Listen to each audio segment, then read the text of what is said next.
दोस्तों, अगर आपको CPU असेंबल करना नहीं आता है तो इस वीडियो को ज़रूर देखना।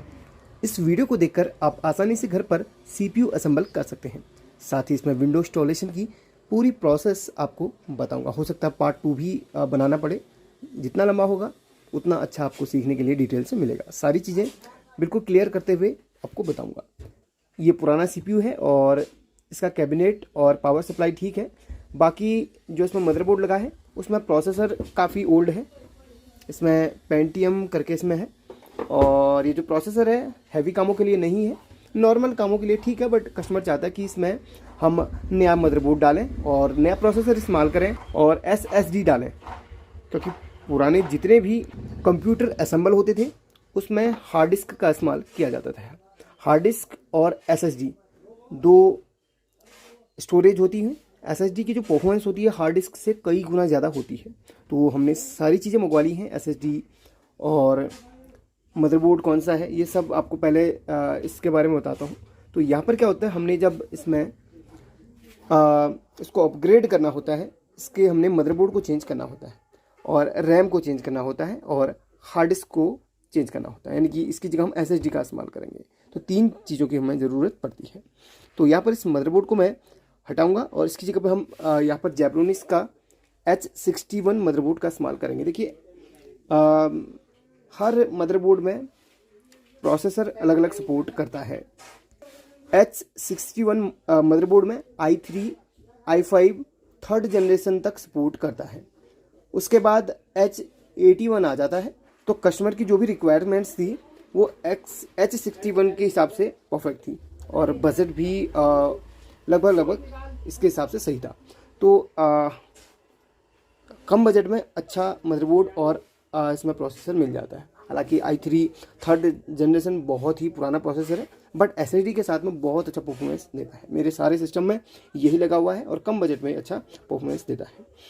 LG 1155 इसमें सॉकेट है और यहाँ पर खास बात तो है कि HDMI भी पोर्ट मिल जाता है, यानी कि मदरबोर्ड पुराना नहीं है, मदरबोर्ड नए वर्जन में है और प्रोसेसर इसमें पुराना वाला लग जाएगा। एक ड्राइवर की सीटी मिल जाती है इसकी और एक हमने इसमें ये साथ में नहीं मिल रहा, ये हमने अलग से परचेज करा है। इसके साथ में ये सारी चीज़ें मिली हुई है, यानी कि कॉम्बो पैक था तो हमने लिया हुआ है। फ़ैन वहीं से जिन्होंने भेजा था अमेजोन के थ्रू हमने परचेज करा और जिन्होंने भेजा फ़ैन और प्रोसेसर इसमें लगा के दिया हुआ। हमने सारी चीज़ें चेक कर ली है। प्रोसेसर i5 थर्ड जनरेशन में है और फ़ैन इन्होंने लगा के ही दिया हुआ है और यहाँ पर ओके टेस्टेड करके इन्होंने लिखा हुआ है, बट हमने अभी तक इसको कंप्यूटर में लगा के चेक नहीं करा, यानी कि मॉनिटर के साथ में चेक नहीं करा है। वो तो चेक करने पर पता चलेगा। बाकी इसकी जो अनबॉक्सिंग का था हमने वीडियो बना लिया है, क्योंकि भाई इसमें रिटर्न की पॉलिसी नहीं थी जब हमने ऑनलाइन परचेज़ करा था इसको। तो कस्टमर ने ही ऑनलाइन परचेज़ करा था, मैंने सजेशन दिया था कस्टमर को। इसमें SATA केबल मिल रही है और इस बैक में मिल रहा है इसमें सॉकेट्स को। रैम इसमें साथ में ही इसमें कॉम्बो पैक में मिली हुई थी। लगभग इसका जो प्राइस था 3800 के समथिंग था। इसका जो प्राइस था 3800 में हमें प्रोसेसर मिला, फ़ैन मिला, 8 GB की रैम मिली है, मदरबोर्ड मिला है बस। तो i5 प्रोसेसर में अब इसमें इस वाले मदरबोर्ड में अभी क्या अपडेट आया है, इसमें जो है पहले इसमें SSD का नहीं दिया हुआ था, तो SSD इंटरनल यहाँ पर लगा सकते हैं। SSD के लिए 3 आपको SATA पोर्ट मिल रहे हैं और 6 इसमें मदरबोर्ड के साथ में USB पोर्ट मिल जाते हैं 2.1 3 4 5 6। फ्रंट में 2 CPU के साथ में होते हैं, यानी कि टोटल मिला के 8 पोर्ट्स आपको मिल रहे हैं। यहाँ पर आपको माइक, AUX एंड स्पीकर का मिल जाता है। ये आपका HDMI के लिए यहाँ पर दिया गया है। अगर आपके पास HDMI मॉनिटर है तो इसमें लगा सकते हैं। बाकी आपका लेन पोर्ट है और ये आपका VGA। तो ये सब चीज़ें इसमें मिल रही हैं। तो चलिए अब मैं यहाँ पर इसको सारे इसके पोर्ट वगैरह हटाता हूँ और इसमें DVD था, तो DVD भाई इसमें लगे रहने देंगे, क्योंकि DVD के थ्रू हम इसमें ड्राइव इंस्टॉल करेंगे। बाकी विंडो इंस्टॉल करने के लिए हम बूटेबल पेन ड्राइव बना चुके हैं। तो यहाँ पर जितने भी ये सब पोर्ट मिल रहे हैं सब हमने खोलने हैं। इसमें मार्क वगैरह करने की ज़रूरत नहीं है, ये सारे के सारे हमने ऐसे ही खोल लेने हैं। इसमें प्लग वाला सिस्टम रहता है, ये देखिए।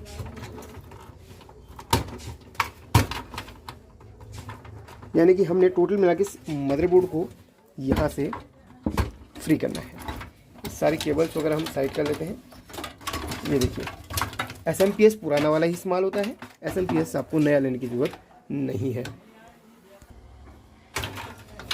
तो यहाँ पर एक पुरानी वाली केबल हमारे इस्तेमाल में आ जाएगी। और ये रहा SMPS की सारी वायरिंग। इसको रखते हैं थोड़ी देर के लिए हम साइड, और हार्ड डिस्क को इसी में रहने देंगे, क्योंकि हार्ड डिस्क भी एक एक्स्ट्रा अलग से स्टोरेज के लिए इसमें इस्तेमाल करेंगे। बट जो भी विंडो हम इंस्टॉल करेंगे वो SATA माफ़ कीजिए जो हमारा SSD है उसमें इंस्टॉल करेंगे, क्योंकि इसके अंदर विंडो डालने से उसकी परफॉर्मेंस बढ़ जाती है। अब ये सारे जो फ्रंट के केबल्स वगैरह हैं इनको हम साइड कर लेते हैं। अब हम इस मदरबोर्ड को यहाँ से निकालेंगे। देखिए मदरबोर्ड बिल्कुल फ्री हो चुका है। ये देखिए मदरबोर्ड बिल्कुल फ्री हो चुका है। 4 स्क्रू यहाँ पर मिलते हैं, इसमें 2 ही है, 1 2 3 4, जो भी एक यहाँ पर लगा हुआ है। तो इस मदरबोर्ड को हम यहाँ से निकाल के अलग कर लेते हैं। उसके बाद हम नए मदरबोर्ड को फिक्स करेंगे, विंडो इंस्टॉल करेंगे, सारे केबल वगैरह लगा के आपको दिखाएंगे। तो यहाँ पर हमने पुराने मदरबोर्ड को निकाल के साइड कर लिया है। अब इसमें हम नए मदरबोर्ड को फिक्स करेंगे। तो यहाँ पर ये चीज़ आपकी पुराने मदरबोर्ड के साथ में होती है, इसको निकाल के हम अलग करेंगे। अब यहाँ पर हम नया वाला जो इसके साथ में मिला है वो फिक्स करेंगे। ये वाला मिला है तो उसको फिक्स करेंगे, देखेंगे कि मदरबोर्ड की पोजीशन कैसी रहेगी। तो उसी पोजीशन के हिसाब से मैं इसको ऐसे फिक्स करूँगा। तो पीछे से इस तरीके से सेट हो जाएगा, ये इस तरीके से सेट होगा, और इस तरीके से आप इसको प्रेस करेंगे और ये लॉक हो जाएगा। बस ये फिक्स हो चुका है। अब यहाँ पर हम मदरबोर्ड को फिक्स करेंगे। तो मदरबोर्ड को इस तरीके से, और यहाँ पर सारे जो स्क्रू होते हैं उसकी पोजीशन और उसके लॉक वगैरह बिल्कुल सेम होते हैं। मदरबोर्ड का साइज़ भले ही कैसा ही हो, आप उसमें टेंशन मत लीजिए। देखिए यहाँ पर इस पोजीशन में स्क्रू लगने हैं, तो यहाँ पर इस मदरबोर्ड को हम फिक्स करेंगे। तो मदरबोर्ड को हमने यहाँ पर फिक्स कर लिया है। अब यहाँ पर भाई सबसे बड़ी प्रॉब्लम काफ़ी लोगों को होती है कि ये जो फ्रंट पैनल पे जो लाइट्स के हैं, मतलब फ्रंट पे जो USB है, लाइट्स है, इनसे जो वायरिंग आ रही है ये वाली, कि आपको 4 कनेक्टर मिलेंगे, 2 ये मिल जा रहे हैं और 2 ये मिल जा रहे हैं। तो जो कनेक्टर है ये लगेंगे कहाँ पर, बहुत ईजी है, चलिए आपको बताते हैं। सबसे पहले मैं इस कैमरा को फोकस करता हूँ।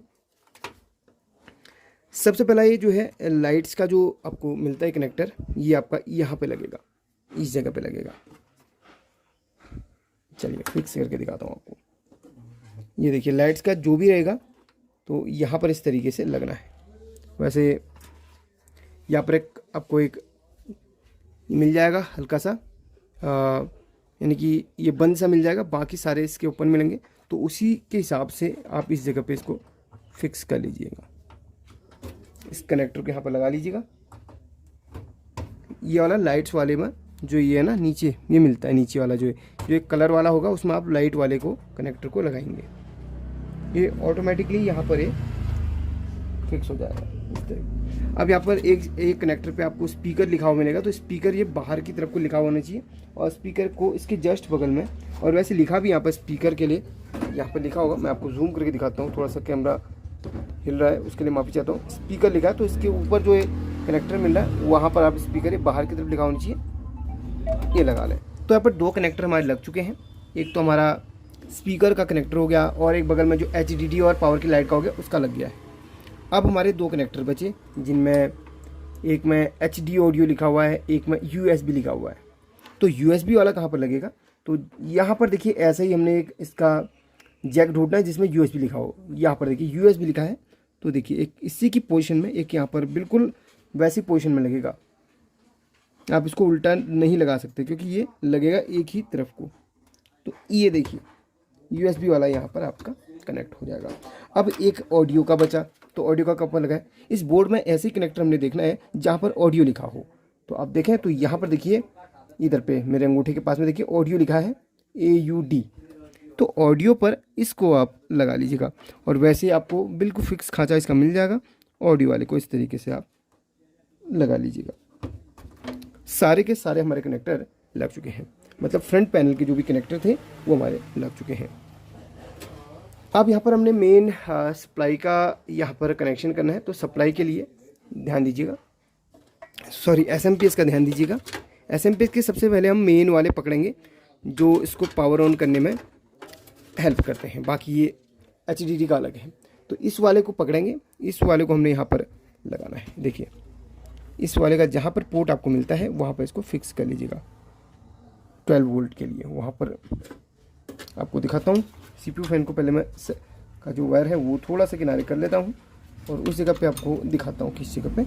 ये देखिएगा, जूम करके दिखाता हूँ, यहाँ पर लिखा है ATX 12 वोल्ट। आप जस्ट नीचे देखिएगा, वहाँ पर इसको फिक्स कर लेना है कुछ इस तरीके से।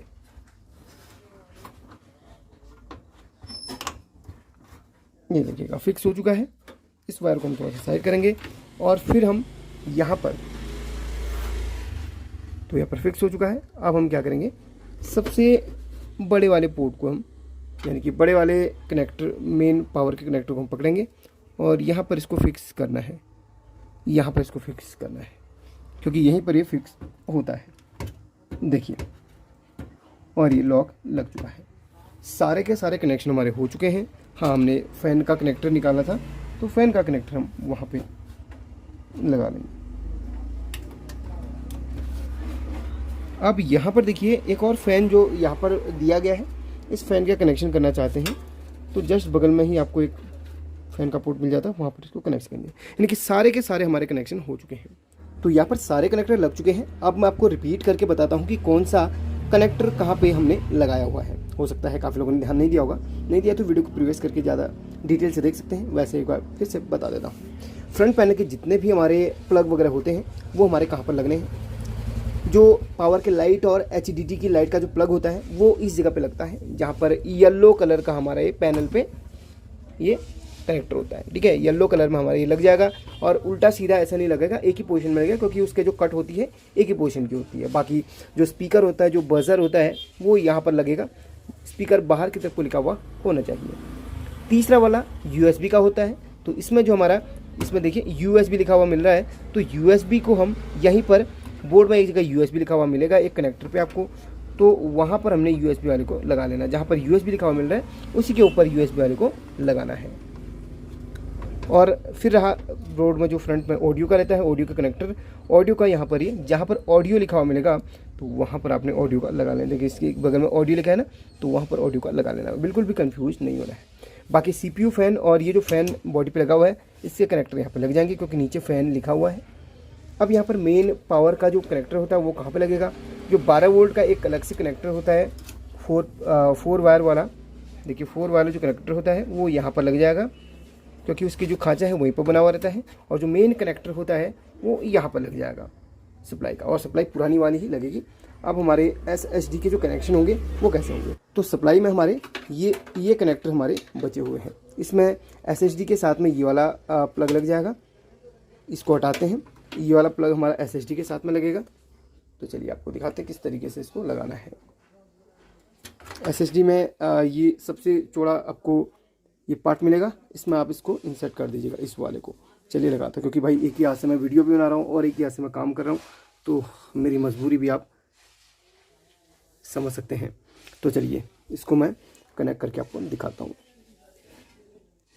अब यहाँ पर देखिए ये जो पार्ट है मेन पावर का तो हमने लगा लिया। अब ये जो है ये आपका SATA का है, तो ये जो साथ में जो केबल SATA की मिली हुई है उसको हमने यहाँ पर फिक्स कर लेना है। SATA के कुछ इस तरीके से फिक्स हो गई, बस हमारी SSD तैयार है काम करने के लिए। बस इस वाले को हमने एक जगह पर SATA लिखा हुआ मिलेगा, वहाँ पर 3 पॉइंट हमारे SATA के हैं, तो इसको हमने SATA वाले में लगा लेना। देखिए किस तरीके से इसकी पोजीशन लगेगी, सब देखते हुए हमने इसको इस तरीके से फिक्स कर लेना है। ये लग गया। अब हमारी SSD और पूरा भाई CPU तैयार है काम करने के लिए। बस इसमें हमने विंडो को इंस्टॉल करना है। और हाँ, यहाँ पर ये जो बचा हुआ है इसको हमने ये DVD के साथ में जोड़ लेना है, क्योंकि हमारी जो DVD है इसके साथ में अटैच हो जाएगी। और DVD में पावर का हमने लगा लिया है। और एक जो यहाँ पर कनेक्टर बचा है, ये हमारा इस तरीके से लगने के बाद ये DVD से भी सेम वैसे ही जैसे हमने SATA SSD का करा था ना, बिल्कुल वैसे हमने DVD का भी कनेक्शन कर लेना है। कुछ इस तरीके, जहाँ पर आपको पोर्ट खाली मिलता है वहाँ पर कनेक्ट कर लें। कोई भी मतलब ज़्यादा सर दर्द लेने वाला काम नहीं है, बिल्कुल आसानी से हो जाता है। बस ये सारा का सारा हमारा कनेक्शन हो चुका है। ये देखिए DVD हमने जोड़ ली है और SSD हमने यहाँ पर जोड़ ली है। SSD को कहीं पर फिक्स कर लेंगे डबल साइडेड टेप लगा के, क्योंकि इसके लिए फिक्स जगह नहीं। अगर आपके पास ये SSD नहीं है तो ये वाली SSD आप लगा लीजिएगा। यहाँ पर SSD का अलग स्लॉट दिया गया, SSD आप लगा सकते हैं। चलिए इसको पैक करते हैं और इसमें विंडो इंस्टॉलेशन की प्रोसेस करते हैं कंप्लीट। तो अब मैं इसमें विंडो इंस्टॉल करने वाला हूँ और इसके साथ में मैंने मॉनिटर, कीबोर्ड, माउस सब कुछ जोड़ लिया है। मॉनिटर का मेन प्लग हमने पावर के साथ में लगाया है। अगर आपके पास UPS है तो UPS के साथ में जोड़ लें, और जो मॉनिटर का जो VGA केबल है वो हमने यहाँ पर जोड़ी है, और बाकी माउस और कीबोर्ड को हमने USB के साथ में जोड़ लिया। सारी चीज़ें फिट है। और विंडोज़ को इंस्टॉल करने के लिए बूटेबल पेन ड्राइव कैसे बनाई जाती है, अब यहाँ पर आपको बूटेबल पेन ड्राइव बनाना मैं बता देता हूँ। बूटेबल किस तरीके से बनाई जाती है, तो ये इसमें ऑलरेडी हमारी विंडो है, फिर भी हम आपको दोबारा से बताएंगे। देखिए इस तरीके से हम इसको इंसर्ट कर लेते हैं और ये हमारे सिस्टम के साथ कनेक्ट हो चुकी है। अभी हम दूसरे सिस्टम पे हैं और यहाँ पर आपने एक ऐप डाउनलोड करना है, रूफूस इस नाम से, देख लो, रूफूस ऐप डाउनलोड करना है। और इस ऐप के थ्रू बूटेबल पेन ड्राइव बनाई जाती है। और आपको विंडो 10 अगर डालनी है तो 10 का आप सेटअप इंस्टॉल कर लें, जैसे मैं आपको बता देता हूँ। ये गूगल क्रोम, और यहाँ पर आपने विंडोज़ 10 ISO 64 बिट करके डाल देना है। अगर आपके उसमें 64 बिट सपोर्ट करता है, जिस वाले सिस्टम पे मैं काम कर रहा हूँ 64 बिट उसमें सपोर्ट करेगा, तो ये आपको डाउनलोड कर लेना है यहाँ से, माइक्रोसॉफ्ट की ऑफिशियल वेबसाइट से। तो जब आप डाउनलोड करेंगे तो इस तरीके से आपको एक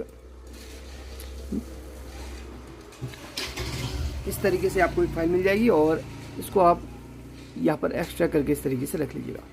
अब आपने जिस पेन ड्राइव में डाला उसको इंसर्ट कीजिएगा, रूफूस को आपने ओपन करना है, और यहाँ पर आप सबसे पहले वो जो पेन ड्राइव आपने लगाई वो यहाँ पर दिखा देगा 4 GB में भी, ये 4 GB में ही। एक सेकंड, मैं दूसरी पेन ड्राइव है मेरे, उसको निकाल लेता हूँ। चलिए अब इसको हम ओपन करते हैं, इस तरीके से ओपन करते हैं।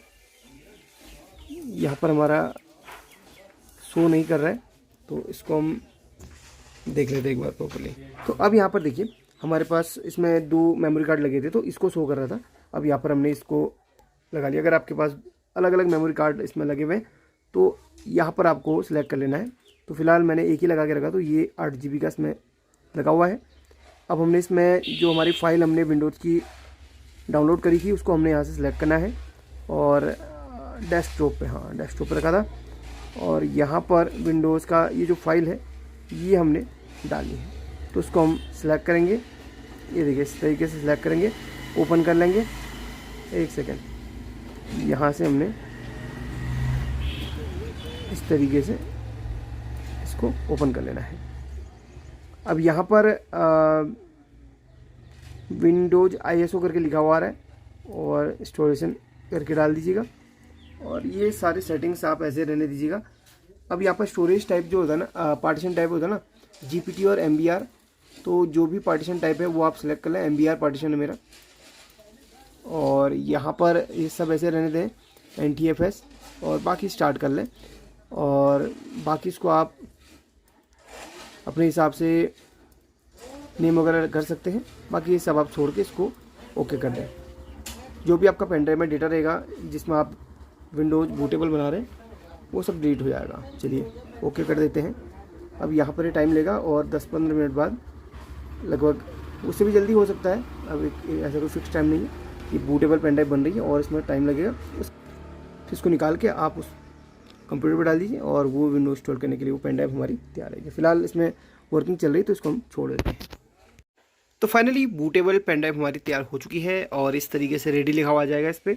इसके बाद हम इसको क्लोज करेंगे, और इस पेन ड्राइव को यहाँ से निकाल के अब मेन उस विंडो पे माफ़ कीजिए उस कंप्यूटर पे डालेंगे जहाँ पर हमने इंस्टॉल करनी है, यानी कि नए सिस्टम में। चलिए दोस्तों, अब हम इसमें विंडोज़ को इंस्टॉल करेंगे। एक छोटा सा प्रॉब्लम आ गया, जिस मेमोरी कार्ड को हमने बूटेबल बनाया था उसमें थोड़ा सा प्रॉब्लम आने की वजह से हम उसकी जगह पे दूसरी वाली पेन ड्राइव का इस्तेमाल करेंगे, लेकिन प्रोसेस पूरी वही रहेगी बूटेबल बनाने की। तो यहाँ पर हमने इसको इंसर्ट कर लिया है। अब हम पूरी प्रोसेस आपको बताते हैं। सबसे पहले CPU को हमने ऑन करना है। ऑन करने के बाद जैसे इसमें आपको जेब्रोनिक्स लिखा हुआ मिलेगा, बस जस्ट आपने डिलीट बटन को प्रॉपर प्रेस कर देना है और उसके बूट मेन्यू में एंटर करना है। इस तरीके से बूट मेन्यू आ जाएगा। उसके बाद आपको चौथे ऑप्शन पे जाना है यहाँ पर, और ये मदरबोर्ड के द्वारा ही एक्सेस होगा, ठीक है, बूट मेन्यू। इसके बाद यहाँ पर अगर आप ध्यान से देखें तो आपको यहाँ पर बूट ऑप्शन मिलेगा। फर्स्ट वाले में आपने यहाँ पर जो SSD या फिर HDD जो भी होगा उसकी जगह पर आपने यहाँ पर USB को सिलेक्ट करना है, क्योंकि उसी से हमारी विंडोज़ को बूट किया जाएगा। और सेकंड वाले में SSD जिस पे आपने डालना है, ठीक है, उसको रखना है। फर्स्ट वाले में जिससे आपने डालना है वो रखना है, यानी कि बूटेबल पेन ड्राइव। और सेकंड वाले में अपने SSD या फिर HDD जिसमें भी आपने डालना है वो रखना है। इसके बाद डायरेक्टली आप इसको सेव कर लें F10 दबा के और एंटर मार लें। बस इतना करते ही आपका जो पेन ड्राइव है वो रीड करने के बाद कुछ इस तरीके से मेनू बना आएगा, और उसके बाद आपने डायरेक्टली इसको इंस्टॉल कर लेना है। बस सेटअप स्टार्टिंग करके लिखा हुआ आएगा। उसके बाद यहाँ पर अगर आपके पास की है तो डाल दीजिए, नहीं तो इसको स्किप करके नीचे विंडो का होम प्रो जो भी डालना चाहते हो उसको आप इस तरीके से सिलेक्ट करें। अब यहाँ पर आपको नेक्स्ट करना है, और नेक्स्ट करने के बाद ये एक्सेप्ट इसको कर लें, टिक कर लें। प्रोसेस में थोड़ा सा मैं फटाफट बता रहा हूँ क्योंकि वीडियो बहुत लंबी हो रही है। तो यहाँ पर आपने नीचे वाले को सिलेक्ट करके यहाँ पर जो SSD लोकेट कर रही है, जो दिखा रही है, उसको आपने सिलेक्ट करना है, और ये फटाफट से इस तरीके से इंस्टॉल होते रहेगा। और इसमें टाइम लगेगा इस प्रोसेस में, सेकंड वाली प्रोसेस में थोड़ा सा टाइम लगेगा क्योंकि ये मेन विंडो इंस्टॉलेशन का प्रोसेस है। इसमें लगभग आपका 5 से 10 मिनट लग सकता है, या फिर ज़्यादा भी लग सकता है, वो तो प्रोसेसर की स्पीड पे बात रहेगी। तो यहाँ पर लगभग मुझे 10 मिनट लगे, तो मैं कट करते हुए आपको दिखाऊंगा, क्योंकि पूरी प्रोसेस अगर आपको दिखाता चलूँ तो वीडियो बहुत लंबी बन जाएगी। ये 93, 94 करीब में पहुँच चुका है। अब यहाँ पर 96 पर पहुँच चुका है, और यहाँ पर 97 होने के बाद फिर फटाफट से हो जाता है। अब यहाँ पर इस प्रोसेस में सबसे लंबा टाइम इसी प्रोसेस में लगता है। इसके बाद सारे ऑटोमेटिकली टिक हो जाएंगे, और बाकी इस प्रोसेस में 1 मिनट का टाइम लग सकता है, और उसके बाद ये फिनिशिंग पूरा हो जाएगा। और इसके बाद कुछ देर बाद ये ऑटोमेटिक रीस्टार्ट होगा। इसको आपने छेड़ा नहीं है, बस अपने आप सारी प्रोसेस इसमें होते रहेगी। बस हमारी वीडियो अगर आपको पसंद आए तो भाई लाइक कर देना। पूरी प्रोसेस आपको बताइए, असेंबलिंग से लेके यानी कि पूरा सब कुछ कवर करने की कोशिश करिए। अब यहाँ पर ऑटोमेटिक होगा, सब कुछ ऑटोमेटिक होगा, आपने कुछ भी नहीं छेड़ना है। जो भी सिलेक्ट करना था पहले कर लिया। अब यहाँ पर ऑटोमेटिक इंस्टॉलिंग हो रही है और पूरा खुल के आएगा। अब यहाँ पर आपने भाई रीजन सेलेक्ट करना है, तो यहाँ पर अपने हिसाब से सिलेक्ट करें, जो भी आपको कंफर्टेबल हो सिलेक्ट करें। तो इस तरीके से सिलेक्ट करने के बाद अब नेक्स्ट जो ऑप्शन रहेगा वो आपके सामने खुलेगा। इसके बाद आप कीबोर्ड का जो लेआउट है उसको सिलेक्ट करें, इसके बाद इसको स्किप कर दें। अब यहाँ पर ये पूछ रहा है, आप फ़िलहाल इसको स्किप करें और यहाँ पर इसको टिक करके आगे बढ़ें। अब यहाँ पर जो जो चीज़ें आप चाहते हैं ऑन करें, नहीं तो आप इसको नेक्स्ट कर दें।